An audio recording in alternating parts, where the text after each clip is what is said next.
ও সোনা, সোনা, এই তো এসে গেছি বাবু আমি। অনেকটা দেরি হয়ে গেছে সোনা। তোমারে বসিয়ে রেখে গেছিলাম এইভাবে। তোমার অনেক কষ্ট হয়েছে বলে সোনা? একটু দেরি হয়ে গেল বাবু। তোমার জন্য কত কিছু এনেছি। চলো তোমাকে দেখাই একবার কত কিছু এনেছি তোমার জন্য। এই দেখো, কত খাবার এনেছি তোমার জন্য।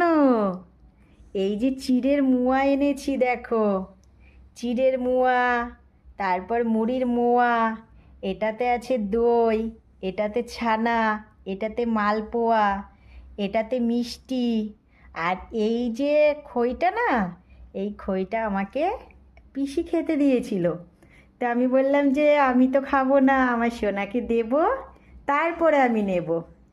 আর কালকে তো ওই নতুন ভাইটা চলে যাবে, তাই নতুন ভাইয়ের জন্য একটা জামা এনেছি। চলো জামাটা তোমাকে দেখাই, কেমন হয়েছে তুমি বলবে কিন্তু। এই দেখো, এই দেখো, কেমন হয়েছে বাবা? ওই নতুন ভাইয়ের জামা এটা।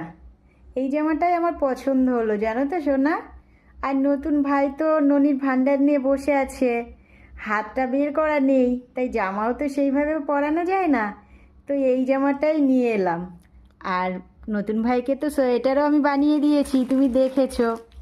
আর দেখো, এটা তোমার গদাধর ভাইয়ের জন্য এনেছি। জামাটা আমার পছন্দ হলো, তাই নিয়ে চলে এলাম। তুমি কিন্তু রাগ করো না, তোমার কিন্তু অনেক জামা রয়েছে নতুন নতুন। আর বাজারে গেলে তো তোমার জন্যই বেশি আনি, ছোট ভাইদের জন্য তো তেমন একটা আনা হয় না। চলো নতুন ভাইটাকে একটু পরাই, তুমি একটু দেখো। সোনাগুলো কেমন বসে আছে দেখুন। এইভাবে রেখে আমি চলে গেছি জানেন তো, তাড়াতাড়ি করে।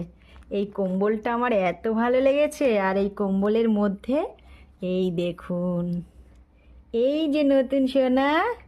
নতুন সোনা কালকে বাড়িতে যাবে, তো সোনার দিদি তো এসেছিল সোনাকে নিতে। আমি আর দিইনি, বললাম যে তুমি তো সোমবারে যাবে, তো রবিবারে এসে নিয়ে যেও। আর আমার বাবুকে কিছুই পরাইনি, শুধু কম্বলটা গায়ে দিয়ে চলে গেছি। তো চলুন আমি একটু সোনাকে জামাটা পরিয়ে দেখি, আমার বাবু সোনা একটু দেখুক। দেখো তো সোনা, কেমন হয়েছে ভাইয়ের জামাটা। তেমনভাবে পরাইনি, কালকে পরিয়ে দেবো সুন্দর করে। ভালো লাগছে তো বাবু? তুমি ভাইকে বলো যে আমার মা তো গরিব, তাই আমার মা যতটুকু পেরেছে ততটুকু তোমাকে এনে দিয়েছে, তুমি এতেই সন্তুষ্ট হয়েও। আর তুমি আবার